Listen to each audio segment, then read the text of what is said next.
Mi nuera se acostó con mi marido una semana antes de que firmáramos los papeles del divorcio. Fingí no saber nada. En la reunión, el abogado me entregó un documento que declaraba que no tenía derecho a nada. Yo solo sonreí. Lo que hice después convirtió a traidores como ellos en auténticos vagabundos. Mi matrimonio con Carlos había durado 30 años. Desde fuera, parecíamos una pareja madura y armoniosa. La gente me saludaba con respeto, considerándome una esposa modelo, leal, serena y siempre sonriente, a pesar de que mi pelo empezaba a encanecer y mi cuerpo ya no era tan fuerte como antes. Interpreté ese papel demasiado bien, tanto que casi me creí que era feliz. Aquella mañana, preparé el desayuno como de costumbre. La gran mesa del comedor solo estaba ocupada por 2 platos, el mío y el de Carlos. Nuestro hijo Javier se había casado hacía tiempo y vivía con su esposa, Lucía, en el adosado de al lado que habíamos construido para ellos. Nunca imaginé que esa casa se convertiría en la fuente de todas mis heridas. Carlos se sentó frente a mí, jugando con sus cubiertos mientras leía el periódico impreso, una vieja costumbre suya que nunca cambió. Pero lo que sí cambió fue su mirada hacia mí. Hacía años que no me miraba a los ojos durante más de un segundo. Y cuando me hablaba, su voz era plana, como si leyera un guión, sin emoción y mucho menos cariño. Los papeles del divorcio ya están listos, Elena dijo sin levantar la vista. No me sorprendió. Esa frase había resonado en mi cabeza innumerables veces, pero escucharla directamente fue como si me apuñalaran con un cuchillo romo. Lento, pero profundo. Bien, respondí secamente. Ni siquiera lo miré. Mi atención estaba en la rebanada de pan que introducía lentamente en la tostadora. No tiene sentido que sigamos fingiendo, añadió. Podemos terminar esto amistosamente. Me aseguraré de que recibas una parte justa. Esbocé una pequeña sonrisa. Una parte justa, repetí en mi mente. Pero no pregunté más. No quería que supiera que lo había estado investigando en secreto. Llevaba meses sintiendo que algo no iba bien. Carlos llegaba tarde a casa, diciendo que tenía reuniones. Pero ninguna reunión hace que la ropa de tu marido huela a perfume de mujer. Ninguna reunión te obliga a ducharte 2 veces antes de dormir y a llevarte el móvil al baño. Al principio sospeché de otra mujer. Estaba preparada para aceptarlo. Los hombres de su edad a veces sienten la necesidad de ser reconocidos de nuevo, de ser amados de nuevo. Casi sentí lástima. Hasta que una noche decidí abrir su viejo portátil, que llevaba tiempo sin tocar. ¡Qué estúpido! Siempre se sintió demasiado seguro en su propia casa. Y dentro de una carpeta llamada Trabajo Final, había un video que jamás podré borrar de mi mente. La imagen era borrosa, oscura, pero lo suficientemente clara para mí. El salón de nuestro chalet en la sierra, el gran sofá gris, la mesa redonda de madera y la lámpara de araña de cristal. Reconocía ese lugar incluso en la oscuridad.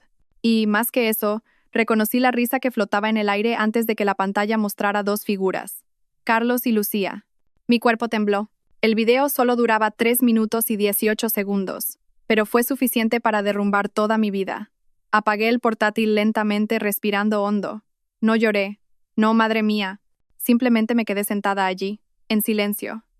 Luego me preparé un té y me senté en una silla de la terraza, mirando el cielo oscuro.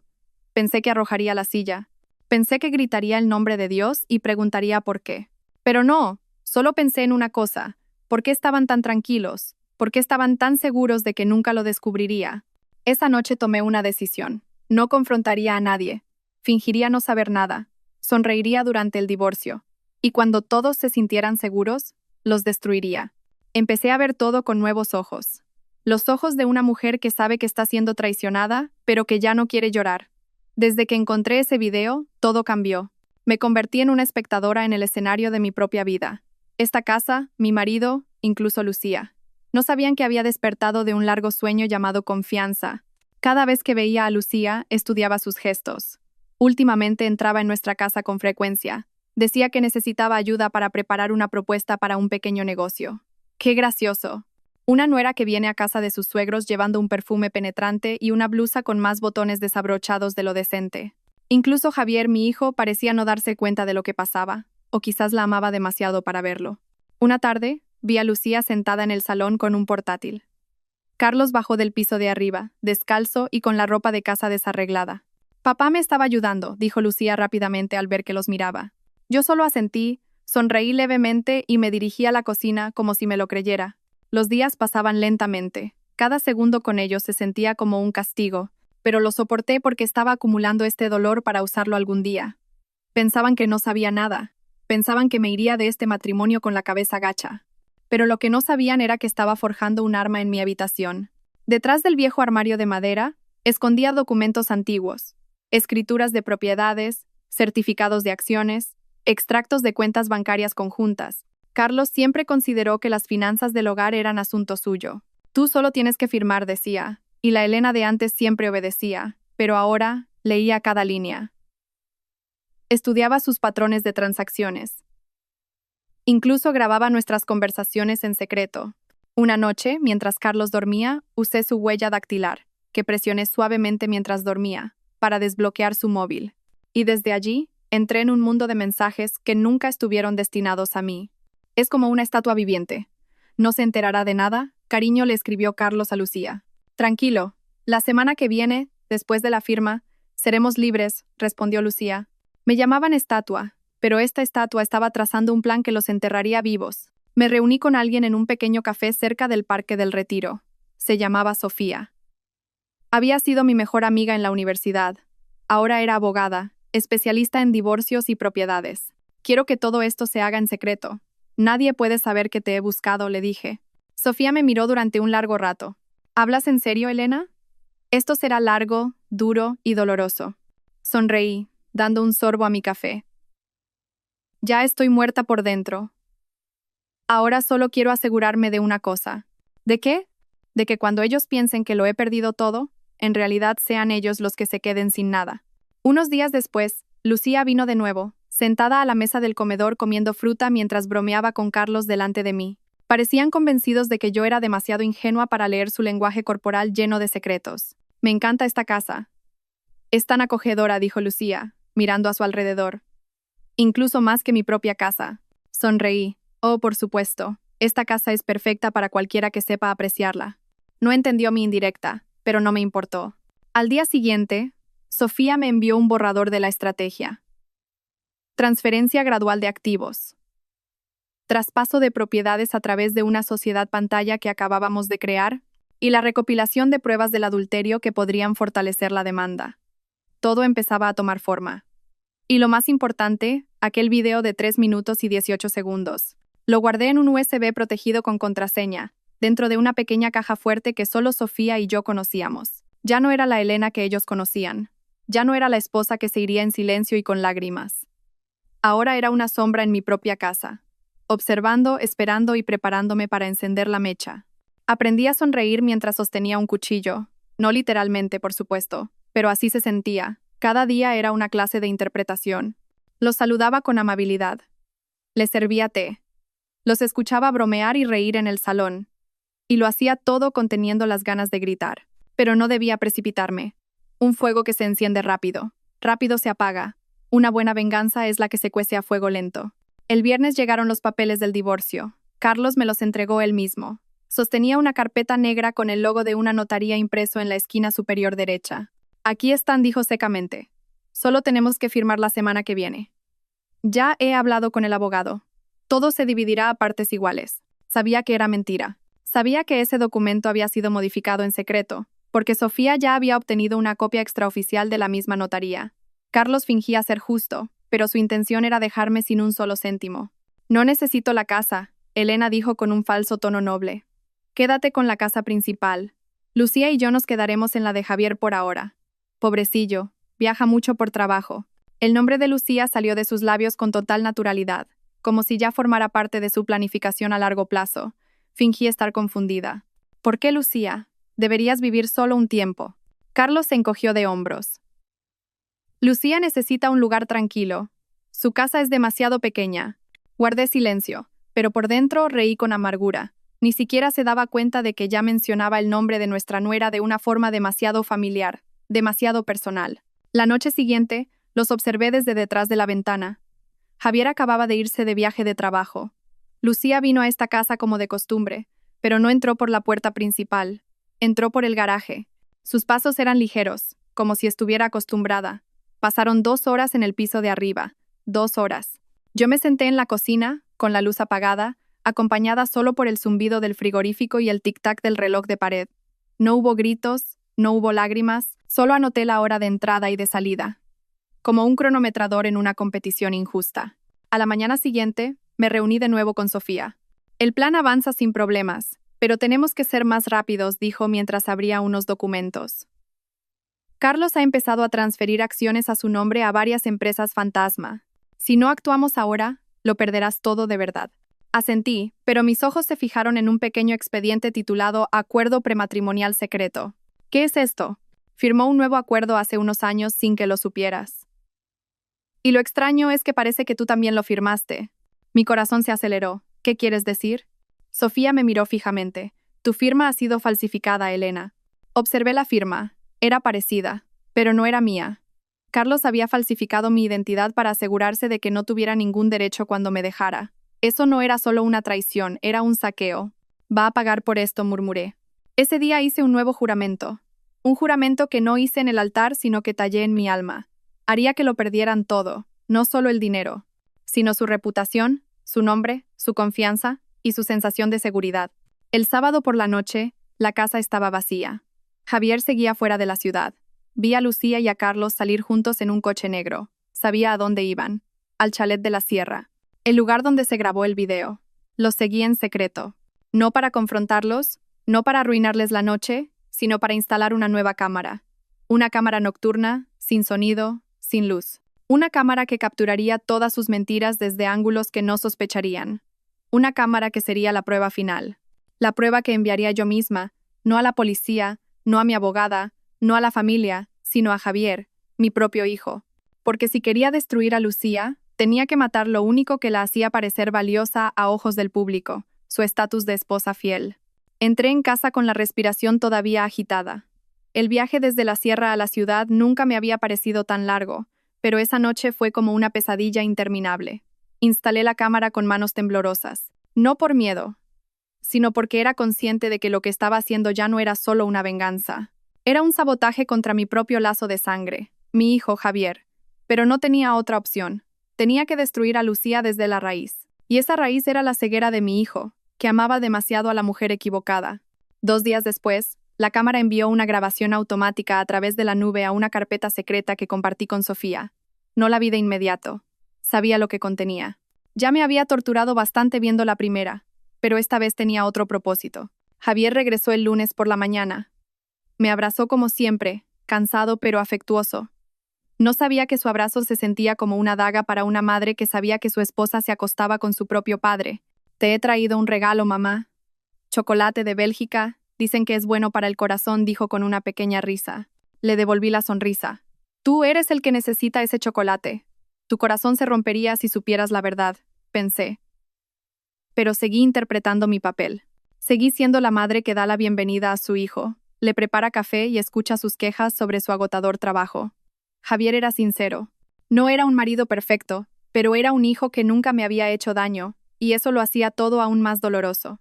Esa tarde envié un correo electrónico desde una cuenta anónima, sin texto, sin asunto. Solo un enlace a un video de 7 minutos y 13 segundos. La versión más larga de la nueva grabación, con un ángulo que no dejaba lugar a dudas. Sabía que Javier lo abriría y sabía que su vida se haría añicos en ese mismo instante. 3 horas después de enviar el correo, la puerta de la casa de Lucía se cerró de un portazo. Desde la ventana de la cocina, vi a Javier entrar a grandes zancadas. Lucía, que acababa de salir de su habitación, parecía aterrorizada. Discutieron. Sus voces eran agudas. Aunque no podía entenderlo todo desde donde estaba, vi a Lucía intentar tocarle el hombro, pero Javier la apartó bruscamente. Entonces escuché la frase que me hizo temblar hasta los huesos. Te acostaste con mi padre, Lucía, con mi propio padre. Ese grito rompió el atardecer como un rayo. Cerré la cortina y bajé la cabeza. Mis lágrimas cayeron lentamente. No de tristeza, sino porque finalmente una de las bombas había estallado y sus esquirlas comenzaban a cortar. Esa noche, la casa de al lado estaba a oscuras. No había ruidos ni luces encendidas. Javier se quedó a dormir en casa. Solo dijo en voz baja: «No puedo dormir allí, mamá». Simplemente lo abracé, pero en mi corazón sabía que ahora él se había convertido en parte de mi plan. Aunque no lo supiera, me había ayudado a hacer que Lucía perdiera el equilibrio. Unos días después, Lucía vino a casa sola. Sin maquillaje, sin sonrisa, solo un rostro lleno de dolor y miedo. Se sentó en el sofá del salón, intentando sonreír. Mamá, sé que habrás oído algo de Javier, pero puedo explicarlo todo. La miré durante un largo rato. Quería ver el rostro de la mujer que había destrozado a los dos hombres de mi vida. La mujer que cometía adulterio con tanta ligereza y luego quería explicarlo, como si las palabras pudieran limpiar las manchas de su cuerpo y de su corazón. Lucía, dije en voz baja. ¿Sabes qué es lo más doloroso de una traición? Me miró, confundida. No es ser traicionada, sino ser traicionada por alguien a quien consideraba de la familia. Lucía empezó a llorar. Fue un error, mamá. No sabía qué hacer. Todo sucedió sin más. Nada sucede sin más, Lucía, dije con dureza. Excepto los accidentes. Y esto no fue un accidente. Fue un plan. Planeaste todo esto con mi marido. Se quedó en silencio. Sus ojos se abrieron de par en par. Sí, continué. Lo sé todo. Desde hace mucho tiempo. Él atamblaba. ¿Qué vas a hacer? Sonreí levemente. No te lo voy a decir hoy, pero lo sabrás cuando llegue el momento. Uno a uno, empezaron a tambalearse. Lucía perdió a Javier. Su reputación como esposa ideal se derrumbó en su círculo social. El grupo de amigas de la alta sociedad comenzó a apartarla lentamente. Carlos empezó a preocuparse porque sus transferencias de acciones se vieron obstaculizadas por informes financieros que yo había saboteado en secreto a través de Sofía, y yo. Yo seguía en casa, preparando té, leyendo un libro, pero cada sorbo era un paso más cerca de su destrucción. Ese día llegó como un invitado inesperado al que había estado esperando toda la temporada. La oficina del notario olía a café rancio y papel viejo. La luz blanca de los fluorescentes se reflejaba en el pelo de Carlos, que empezaba a encanecer. Una amarga ironía. Se sentó con un traje negro, corbata impecable y un rostro lleno de confianza. Lucía estaba a su lado, con las piernas cruzadas, tratando de parecer tranquila, aunque sus ojos delataban un nerviosismo que no podía ocultar. Javier no vino. Le pedí que no asistiera. Esto es un asunto de tus padres, le dije. Pero en realidad, quería preservar los restos de su honor, porque lo que iba a suceder en esa sala erosionaría todas las ilusiones de la familia perfecta que habían construido. Elena, me saludó Carlos con una sonrisa forzada. Pareces tranquila hoy. Lo miré directamente a los ojos. Estar tranquila no significa haber perdido, Carlos. Él soltó una risita, tomándoselo como una broma. Lucía me lanzó una mirada de soslayo, como si quisiera esbozar una sonrisa cínica, pero se contuvo. Sabía que ya no era la misma mujer. El abogado de Carlos entregó una gruesa carpeta marrón al notario. El acuerdo de división de bienes, tal como se pactó, dijo. El notario comenzó a leer el contenido del documento. Su voz era monótona, palabra tras palabra como latigazos. Todas las propiedades a nombre de Carlos, todas las acciones de la empresa principal, transferidas 2 meses antes de iniciar el proceso de divorcio. Elena no tenía derecho a ninguna reclamación financiera legal debido a un acuerdo prematrimonial firmado, según él, en 2015. Esperé y esperé hasta que finalmente el notario me miró. Señora Elena, ¿está usted de acuerdo? Sonreí lentamente y abrí mi bolso. ¿Puedo entregar algo primero? Pregunté. El notario asintió. De mi bolso saqué una delgada carpeta de color azul oscuro. Dentro estaban los documentos de Sofía, las transferencias secretas de acciones, la prueba pericial caligráfica de la firma falsificada, los poderes notariales a mi sociedad pantalla y un informe de evasión fiscal a nombre de Carlos. El notario comenzó a leer. Lucía lo miró nerviosa. Carlos frunció el ceño. Entonces hablé, con calma. Primero, ese acuerdo prematrimonial es falso. Mi firma ha sido verificada por un perito calígrafo, y nunca firmé nada en 2015. Emprenderé acciones penales por falsificación de documentos. Carlos abrió la boca para hablar, pero yo continué. Segundo, todas las acciones de la empresa que creías haber transferido a empresas fantasma, en realidad fueron transferidas a una entidad jurídica a nombre de una sociedad de mi propiedad, que constituí hace 3 meses con asesoramiento legal oficial. Todas las cuentas utilizadas han sido bloqueadas por actividad sospechosa y por una denuncia anónima de fraude fiscal. Tenemos pruebas suficientes para entregar esto a la agencia tributaria. El rostro de Carlos se puso pálido. Lucía le agarró del brazo. Y por último dije, colocando una memoria USB sobre la mesa, si intentáis negar todo esto, tengo pruebas visuales, vídeos. 2, incluso 3, con fechas, ubicaciones, vuestros rostros. Todo será de dominio público en menos de 48 horas si no firmo mis documentos. La sala quedó en completo silencio. El notario tosió suavemente. Me recliné en mi silla, crucé los brazos y miré a Lucía. ¿Y bien? ¿Quién es el que no tiene derechos ahora? Lucía bajó la cabeza.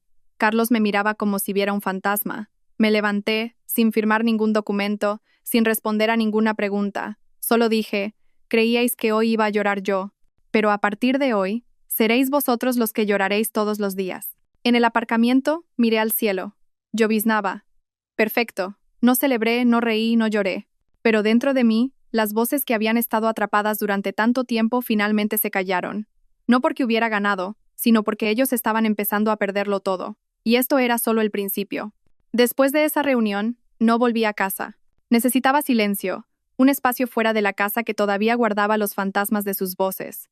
La risa falsa de Lucía, los pasos de Carlos en el piso de arriba, las conversaciones breves que una vez pensé que eran normales y resultaron ser parte de una farsa. Me alojé en un pequeño hotel, lejos del centro.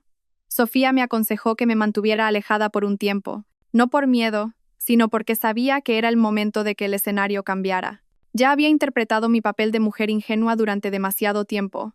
Ahora les tocaba a ellos interpretar el papel más aterrador, el de la persona que lo pierde todo. Poco a poco, la noticia comenzó a extenderse. Primero, en los círculos empresariales de Carlos. Un informe anónimo, enviado por mí, por supuesto, llegó a los medios de comunicación y a algunos de sus antiguos competidores. El contenido era detallado: evasión fiscal, transferencia ilegal de activos y manipulación de los informes financieros de la empresa. También circularon fotos que respaldaban el informe, Carlos y Lucía juntos en el sospechoso chalet. La noticia se hizo viral en ciertos círculos. El grupo de WhatsApp de las esposas de empresarios que antes me llamaban débil se convirtió en un tribunal social para Lucía. Su nombre se convirtió en tendencia en las redes sociales, pero no por su estilo, sino por su nuevo apodo: la nuera que se convirtió en la amante de su suegro. Una semana después, recibí un mensaje de Javier. Mamá, ¿por qué ahora? ¿Por qué guardaste todo esto para ti sola? No respondí de inmediato. Quería que lo viera por sí mismo, que no actuara por pena hacia mí, sino porque se diera cuenta de que él también era una víctima de ellos. Javier no volvió a escribir, pero sabía que su corazón estaba destrozado, y no podía protegerlo de ese dolor. Lo único que podía hacer era guiarlo, usarlo, porque en la ruina de un hombre hay decisiones que ni siquiera el amor puede deshacer. Lucía me llamó esa noche. Su voz era ronca. Mamá, te lo ruego por favor para todo esto. Yo, no tengo dónde vivir. Javier me ha echado de casa. No sé a dónde ir. Guardé silencio el tiempo suficiente para dejar que la desesperación la consumiera. Luego dije, ¿sabes, Lucía? Una vez dijiste que mi casa era muy acogedora. Sus sollozos cesaron. Ahora puedes ver lo frío que es el mundo sin un techo sobre tu cabeza. Y yo acabo de dejarte dormir bajo él. Colgué. Al día siguiente, Carlos vino a casa solo, con la ropa arrugada y los ojos rojos. No por llorar, sino por el insomnio. Reconozco la cara de alguien que no puede dormir por el miedo. Elena, por favor, ya has ganado. ¿Qué más quieres? No lo invité a pasar. Hablamos en el porche, como dos extraños que una vez compartieron cama. Aún no he ganado, Carlos, dije en voz baja. Todavía estás de pie. Eso significa que no he terminado. Él se rió con amargura. ¿Crees que podrás vivir en paz después de todo esto? La paz no se trata de a quién destruyo, sino de a quién dejo vivir para que sufra, repliqué con dureza. Él bajó la cabeza. Lo he perdido todo. Las acciones, mi reputación, a Lucía. Ni siquiera terminó la frase. Pero yo sabía que Lucía se había ido. O quizás finalmente se dio cuenta de que Carlos no podía salvarla. Un héroe en bancarrota no puede salvar a nadie. Me quedé mirándolo desde arriba. ¿Sabes? No te he destruido con mis manos. Solo he descorrido la cortina y he dejado que todo el mundo vea quién eres en realidad. Una por una, las cuentas de Carlos fueron congeladas. Sofía lo orquestó todo con precisión. La empresa que una vez fue respetada estaba ahora al borde de la quiebra. Los clientes se retiraron. La reputación construida durante 3 décadas se derrumbó en solo 3 semanas. Y yo no derramé ni una sola lágrima. Javier vive conmigo ahora. No habla mucho, pero su mirada ha cambiado. Ya no es el niño mimado que adoraba a su padre y abrazaba a su esposa cada noche. Una vez me dijo en voz baja, «Mamá, me siento como un muerto viviente». Le tomé la mano. Entonces, resucita. Porque los muertos no pueden vengarse, pero los vivos pueden elegir en qué convertirse. Y ahora sabía que el momento estaba cerca. Solo necesitaba un último movimiento. Un movimiento que no solo los haría caer, sino que los convertiría en vagabundos. Porque la verdadera ruina no es cuando pierdes el dinero, sino cuando pierdes tu rostro, tu nombre y tu dignidad. El informe no era grueso, Solo 2 páginas, pero su impacto derribaría 3 nombres a la vez. Un marido, una nuera y una empresa de la que una vez se enorgullecieron en cada cena familiar. Me senté en mi despacho, mirando el sobre que Sofía acababa de enviar. Afuera, el sol se ponía lentamente, como si el universo también se inclinara para rendir homenaje al final de una larga farsa. Ese día, era el momento de enviar una carta al lugar más estratégico, la prensa nacional. Elegí un periódico digital conocido por destapar casos de corrupción y escándalos de la alta sociedad. Conocía la historia de la periodista que trabajaba allí, una mujer que también había sido víctima de un engaño en su matrimonio. Ella conocía este tipo de dolor. Esta vez no envié un correo anónimo, usé mi nombre completo, Elena Vidal. El asunto del correo era pruebas de escándalo sexual y evasión fiscal. 2 empresarios, una misma casa.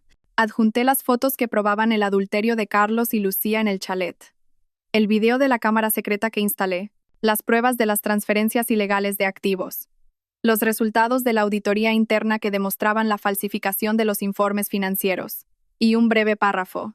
No busco venganza. Estoy destapando lo que todos ustedes ocultan con trajes y corbatas. Esto no es solo sobre mi matrimonio. Es sobre la cara de un mundo que protege en silencio a los traidores, siempre y cuando tengan dinero. Pero hoy, les he quitado ese dinero de las manos. Clic. Envié el correo y me senté a esperar la tormenta. 2 días después, todo explotó. Las noticias aparecieron por todas partes. Los titulares más brutales se mostraban en las pantallas de los teléfonos de la gente. Nuera y suegro envueltos en un escándalo. Destapan una red de desvío de fondos de cientos de miles de euros. El nombre de Carlos se convirtió en el hazmerreír. Lucía fue mencionada en las noticias como la esposa de Javier, y a la vez, la amante de su padre. Las redes sociales estallaron. El video se compartió, se comentó, se convirtió en memes para TikTok. Incluso apareció uno que decía, entró en casa de sus suegros como nuera y salió como esposa del suegro. Doloroso. Tomé un sorbo de café y lo observé todo como si fuera la final de un partido que había esperado durante años. Carlos fue destituido de su cargo de director general por los inversores. Fue despedido de la empresa que él mismo había fundado. Nadie quería volver a tocar su nombre. Los patrocinadores huyeron, los contratos se cancelaron. Una citación de la agencia tributaria le llegó al pequeño piso de alquiler donde se escondía. Ahora, Lucía. Desapareció. Nadie sabía dónde, pero los rumores decían que vivía en una pequeña habitación de un barrio periférico, vendiendo los artículos de marca que antes exhibía en Instagram. Y Javier, mi hijo, finalmente llamó una noche. Mamá, lo siento. ¿Qué es lo que sientes?, pregunté en voz baja. No solo por no haberlo visto antes, sino por haberte hecho aguantar tanto tiempo. Guardé silencio. Luego dije, tú no me obligaste a aguantar. Yo lo elegí, porque quería verlos caer hasta el suelo con mis propios ojos. Al día siguiente pasé por delante de la casa de Lucía y Javier. Antes esa casa estaba impecable, llena de plantas. Ahora estaba vacía. La puerta abierta, la valla oxidada, el suelo cubierto de polvo. Caminé lentamente y dejé una nota en el buzón. Decía, esta es la casa que decías que era más cómoda que la tuya. Ahora está vacía, igual que tú. Estaba lista para una nueva vida, pero aún no había terminado. Quedaba una última bofetada que no solo los expulsaría del escenario, sino que los dejaría sin ningún lugar al que regresar. Porque a veces, perder la fortuna no es el final. Perder el honor no es la cima. La cima es cuando sigues vivo, pero a nadie le importa que sigas existiendo. Aquella mañana caminé hacia el mercado con paso ligero.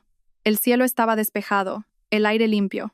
Nadie sabía que esta mujer de mediana edad, con un jersey gris y sandalias, era la mujer que acababa de hacer que 2 personas lo perdieran todo. Me llamaron fría. Que así sea, porque lo que era cálido era su traición. 3 semanas después de que estallara la noticia, la casa de Carlos fue embargada. No la casa principal, esa hacía tiempo que había transferido su titularidad a mi nueva empresa. La que embargaron fue una antigua propiedad que él mantenía en secreto, junto con un coche de lujo que había comprado a nombre de su asistente financiero. Sofía lo descubrió todo, y yo pagué un buen precio por una cosa. Un proceso legal que él no pudo detener. Lucía fue demandada por 2 grandes marcas de las que era embajadora. No por el adulterio, a ellos no les importaban los asuntos personales, sino porque había mentido sobre su formación académica en el contrato. Y uno de los correos electrónicos filtrados al público mostraba que había utilizado la cuenta de la marca para reservar una suite de hotel a nombre de una reunión familiar con Carlos. Las empresas rescindieron sus contratos, y todas las colaboraciones publicitarias se cancelaron en 2 días. Carlos ya no vivía en un apartamento. Se alojaba en un piso en ruinas de un primo lejano. Y la última noticia fue que intentó pedir dinero prestado a uno de sus antiguos socios comerciales. Fue rechazado. Pensaban que la destrucción se detenía cuando se acababa el dinero. Pero no. Todavía me quedaba una bala, y esa bala se llamaba Javier. Nunca le pedí que se vengara, pero él tomó la decisión por sí mismo. Una noche, se paró en la puerta de mi habitación con una carpeta. «Quiero el divorcio oficial», mamá dijo. Asentí. «Y también quiero eliminar el nombre de mi padre de todos los negocios que tengo». Lo miré. «¿Estás seguro?» «Ya no es mi padre», respondió con voz temblorosa. «No después de acostarse con mi esposa, y no después de intentar estafarte por dinero». Esa carpeta contenía la prueba de la retirada de las acciones que Javier le había dado a Carlos cuando fundaron juntos una sucursal del negocio. Sabía que Carlos dependía desesperadamente de esos ingresos ahora. Incluso una vez dijo: «Mientras mi nombre siga en el negocio de Javier, podré recuperarme». Ahora, incluso eso le fue arrebatado. Fui al edificio donde vivía Carlos. No para hablar, solo para pararme al otro lado de la calle y mirar hacia arriba. Mi mirada se encontró con la suya, que espiaba desde detrás de una ventana del tercer piso. Estaba pálido, más delgado, con la mirada vacía de un fugitivo que sabe que no le queda ningún lugar a donde huir. Levanté la mano, lo saludé lentamente y sonreí. Mi última sonrisa. Esa noche recé durante mucho tiempo, más de lo habitual. No para pedir perdón, no para disculparme. Solo hablé. «Señor, sé que este no es un camino noble, pero tú viste cómo me apuñalaban durante años sin ningún castigo. Así que por esta vez, permíteme ser yo la justicia». Al día siguiente, una periodista me contactó de nuevo. Quería entrevistarme. «¿Quiere usted aparecer en público?». Contar su historia como una forma de resistencia para las esposas silenciadas, dijo. Guardé silencio por un momento y luego respondí. «No quiero ser una heroína. Solo quiero que sepan que una mujer silenciosa no es una mujer estúpida. A veces guardamos silencio porque estamos afilando el cuchillo más agudo, uno que ellos no pueden ver». Ella se rió suavemente. «Es una gran frase». «No la escriba en su artículo», le dije. «Escriba simplemente». Ella sonrió y se fue. «Es suficiente». Lucía desapareció. De verdad. ¿Y Carlos? Corrían rumores. Alguien lo vio durmiendo en un coche viejo, en el aparcamiento de la oficina que una vez fue suya. Nadie lo ayudó, nadie le preguntó, a nadie le importó. No los maté. Solo les quité el suelo bajo sus pies y dejé que cayeran sin que ninguna mano pudiera levantarlos. Me paré frente a la casa que una vez construimos juntos. Esta casa estuvo llena de sonidos. La risa de Javier de niño, los pasos pesados de Carlos cada noche, el zumbido de la batidora en manos de Lucía, cuando todavía intentaba ser la nuera perfecta. Ahora todo eso se había ido. La casa estaba en silencio.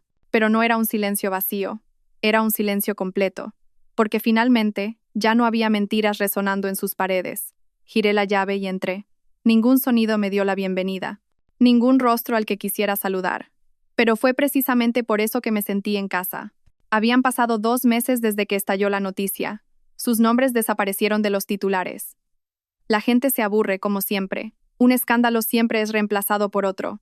Pero sus heridas nunca sanarían. Lo supe por Sofía. Carlos ahora vivía de un lado a otro. Vendió su coche, sus objetos personales, incluso el reloj heredado de su padre. Pero como todas sus cuentas estaban congeladas, tenía que mendigar cada céntimo. Lucía seguía siendo un misterio, pero una vez, la vi de lejos en una parada de autobús. Su pelo estaba despeinado, su ropa raída, y jugaba con su móvil con el rostro vacío. No me acerqué. Solo tomé una foto. Unos días después, abrí mi portátil. Escribí una carta, no para ellos, sino para mi yo del pasado. Para la Elena que una vez confió demasiado, has superado la traición sin ira.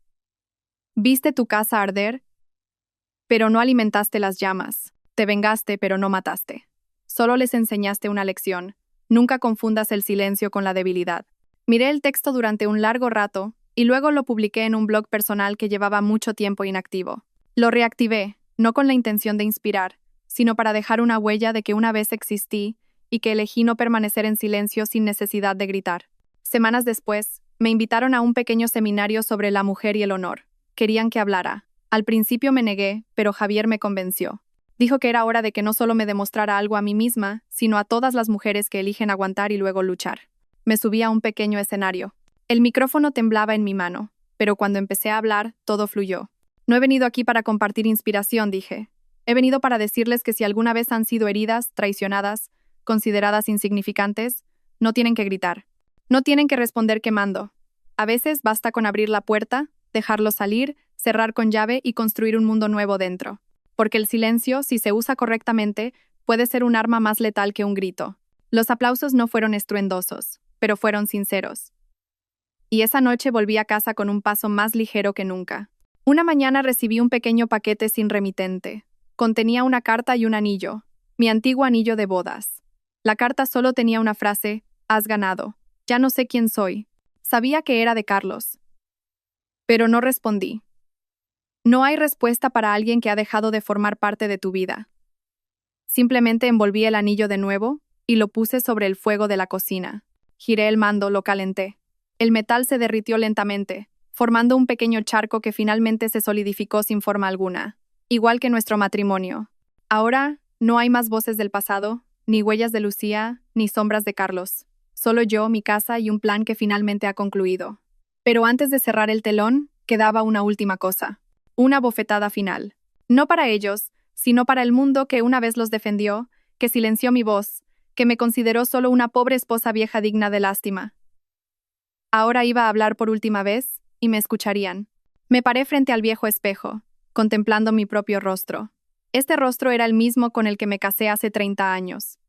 El mismo que sonrió cuando sostuve a Javier por primera vez, y el mismo que mi marido veía cuando se acostaba con su esposa.